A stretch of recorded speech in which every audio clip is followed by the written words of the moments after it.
conclude my speech in favor of the budget. Thank you. Dr. T. Subati.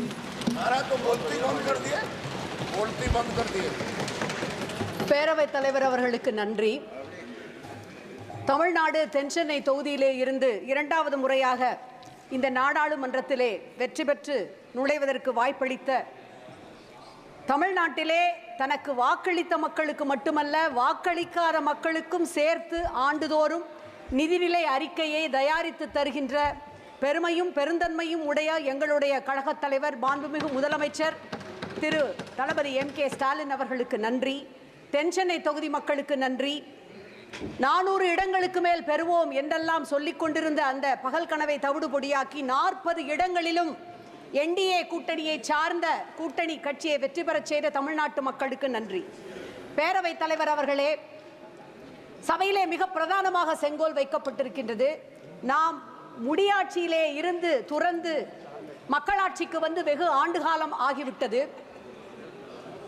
காழ்ப்பு உணர்ச்சியின்றி விருப்பு வெறுப்பு இல்லாமல் பாரபட்சமின்றி இந்தியாவிலே இருக்கின்ற அனைத்து மாநில மக்களையும் ஒரு சேர நடத்த வேண்டும் என்பதுதான் அரசியல் சாசன சட்டம் நமக்கு தந்திருக்கின்ற மக்களாட்சியின் மகத்துவம்.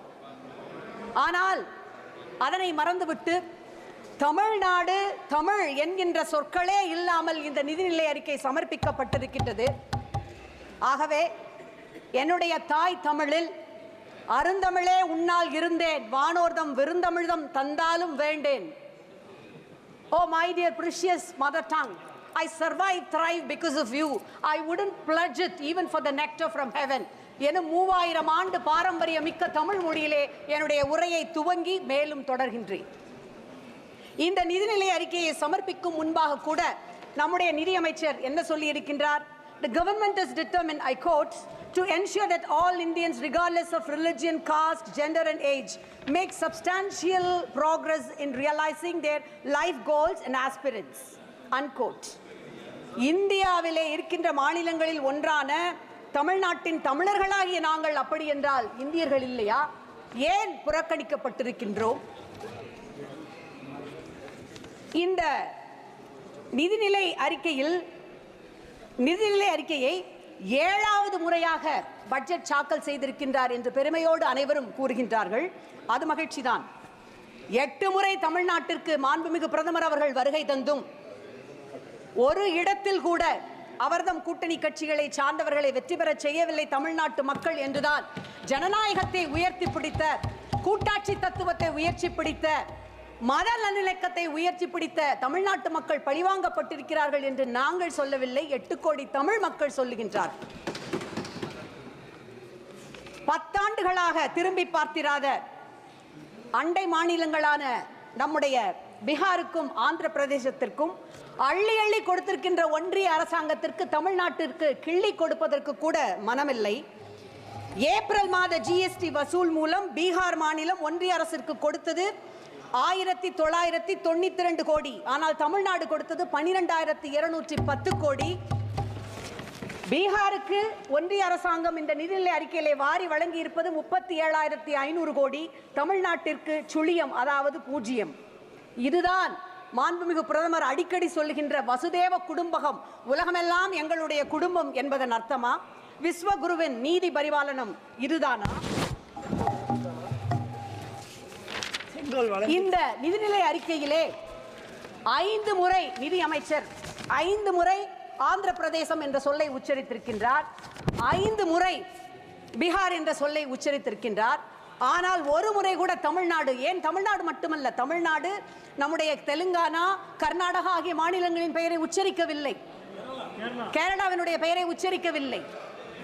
எனக்கு இப்பொழுது ஹொசைமின் என்கின்ற வியட்நாம் மக்களுக்கான சுதந்திரத்துக்காக போராடிய அவருடைய கூற்று நினைவிற்கு வருகிறது. அவர் சொன்னார், தெற்கிலிருந்து தான் எதுவும் தொடங்கும் என்று சொன்னார். தொடங்கிய எதையும் அவருடைய வழியிலே எங்களுடைய முத்தமிழறிஞர் தலைவர் கலைஞர் சொன்னார், தொடங்கிய எதையும் தொடர்ந்து முடிக்கின்ற வலிமையும் தெற்கிற்கு உண்டு என்று சொன்னார். ஆகவே தான் தொடர்ந்த போராட்டமாக நிதி ஆயோக் என்னும் அந்த அமைப்பு 13 தளங்களிலே முதல் இடத்திலே இருக்கின்ற பெருமை தமிழ்நாட்டிற்கு உரியது என்று சொல்லி இருக்கின்ற அந்த நிதி ஆயோக் கூட்டத்தை எங்களுடைய தமிழ்நாட்டினுடைய முதலமைச்சர் புறக்கணித்திருக்கின்றார். அடுத்த அண்டை மாநிலத்தினுடைய முதலமைச்சர் அவர்களும் புறக்கணித்திருக்கின்றார்கள். எங்களுடைய அன்பிற்குரிய மாநிலங்களான சிக்கிம், ஹிமாச்சல் பிரதேசம், உத்தரகண்ட் ஆகிய மாநிலங்களுக்கு பேரிடர் மேலாண்மை நிதி வழங்கப்பட்டிருக்கின்றது. அதிலே எங்களுக்கு மனமாச்சரியம் இல்லை, மனக்குறைபாடு கிடையாது. ஏனென்றால் அனைத்து மாநிலங்களையும் சகோதர உணர்வோடு பார்க்கின்றவர் தான் எங்களுடைய முதலமைச்சர். ஹிமாச்சல பிரதேசத்திற்கு 10 கோடி ரூபாய் நிவாரண நிதியை அனுப்பி வைத்திருக்கின்றார்.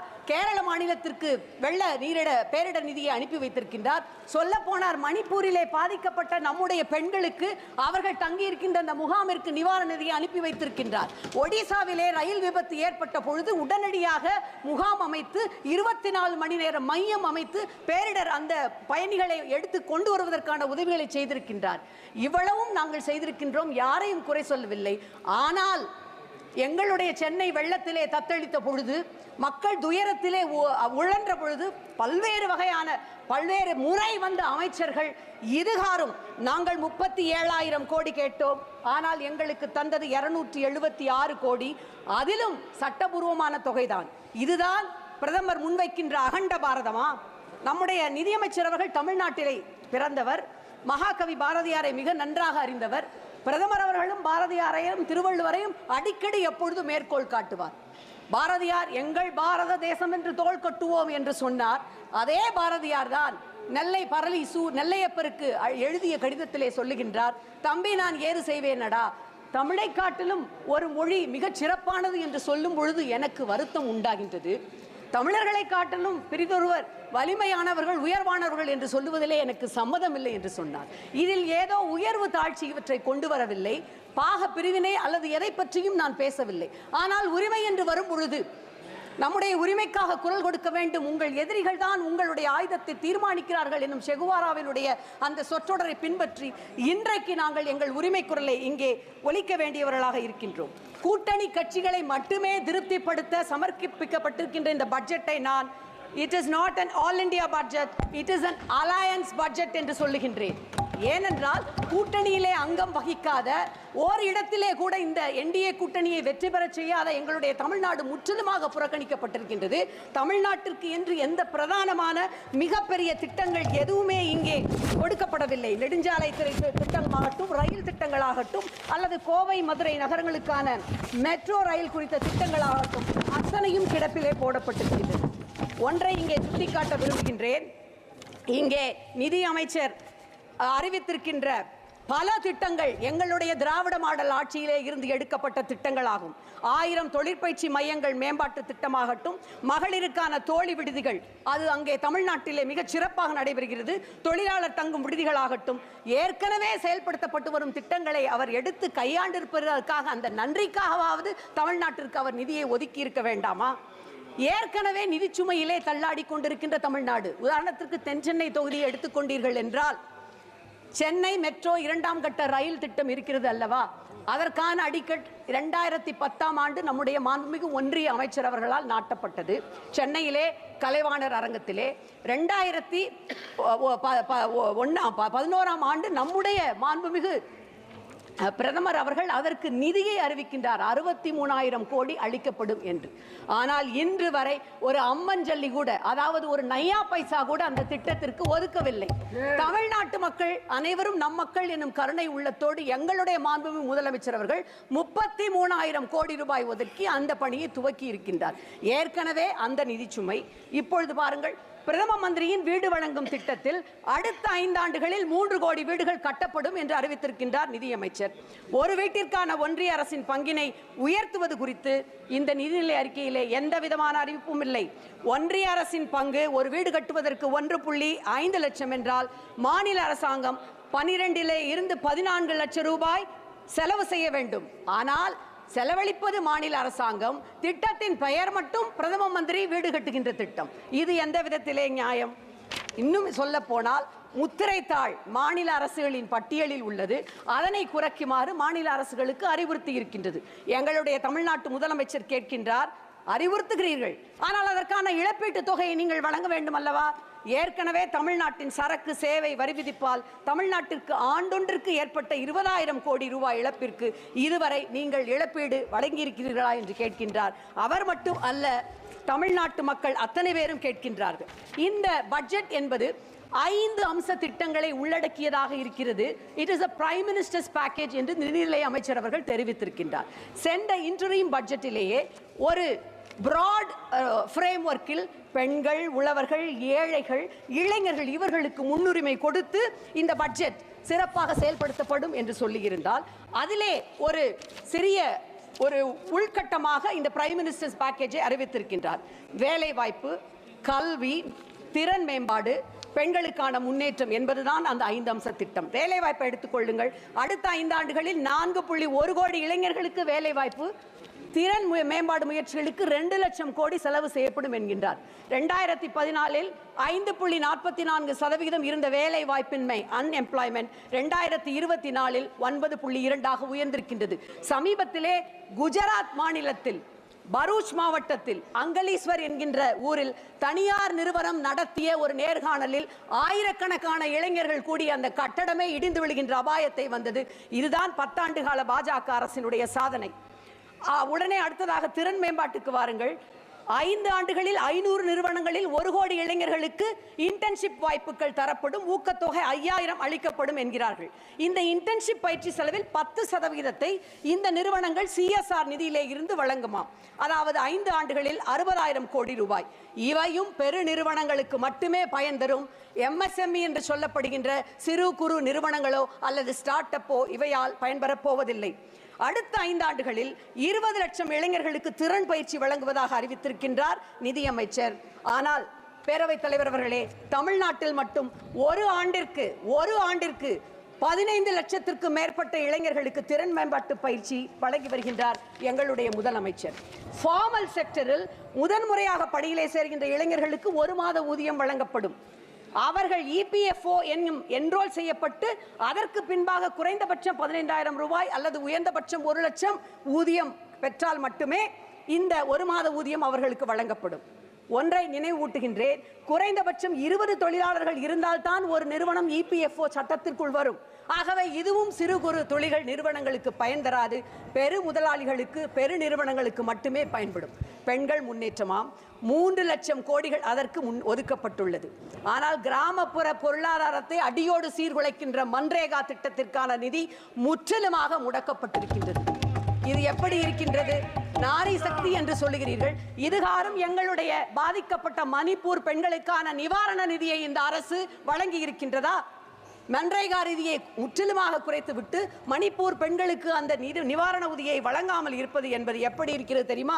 படிப்பது ராமாயணம், இடிப்பது பெருமாள் கோயில் என்பது போலல்லவா இருக்கின்றது. இன்னும் சொல்ல போனால் ஒன்றை நான் உங்களிடையே இங்கே சுட்டிக்காட்ட விரும்புகின்றேன். கல்வி, வேலை வாய்ப்பு, திறன் மேம்பாட்டு திறன், பெண்கள் முன்னேற்றம், இப்படி sir I am the second speaker, just 5 minutes. இப்படி அனைத்திலுமே அடிப்படை கட்டமைப்புகளை சிதைத்துவிட்டு கோபுரத்திலே உங்களை உட்கார வைப்போம் என்கின்ற பொய் வாக்குறுதிகளை அள்ளி தெளிப்பதாக இருக்கின்றது. கல்வி என்று வரும்பொழுது நீங்கள் அடிப்படை கல்விக்கான இவ்வளவு கோடிகள் ஒதுக்குகிறீர்கள் என்று சொல்கின்றீர்கள். ஆனால் மேற்படிப்புக்காக நடைபெறுகின்ற நுழைவுத் தேர்வுகளிலே நடைபெறுகின்ற மோசடி, வினாத்தாள் கசிவு, இன்னும் சொல்ல போனால் உலகில் எங்குமே கேள்விப்படாத அளவிற்கு நகைச்சுவைக்கு உரிய கிரேஸ் மார்க் தருகின்ற மதிப்பெண்கள் தருகின்ற, it has become a biggest farce of the century. தருகின்ற முறையை ஒழித்து கட்டாமல் கல்விக்காக நாங்கள் மேம்பாட்டு நிதி ஒதுக்குவோம் என்பது மிக நகைப்பிற்கு உரியதாக இருக்கின்றது. ஆகவேதான் நான் இந்த பட்ஜெட்டை a base budget, BASE in caps, without a base என்கின்றேன். It is a Bihar, Andhra Pradesh satisfying elbow greasing budget, base budget without any base. நான் இங்கு 1910ஆம் ஆண்டு 11ஆம் ஆண்டு பிரிட்டிஷ் பாராளுமன்றத்திலே அன்றைய லிபரல் அரசாங்கத்தினால் சமர்ப்பிக்கப்பட்ட நிதிநிலை அறிக்கை ஒன்றை சுட்ட விரும்புகின்றேன். பீப்பிள்ஸ் பட்ஜெட் என்று அது இன்றளவும் பாராட்டப்படுகின்றது.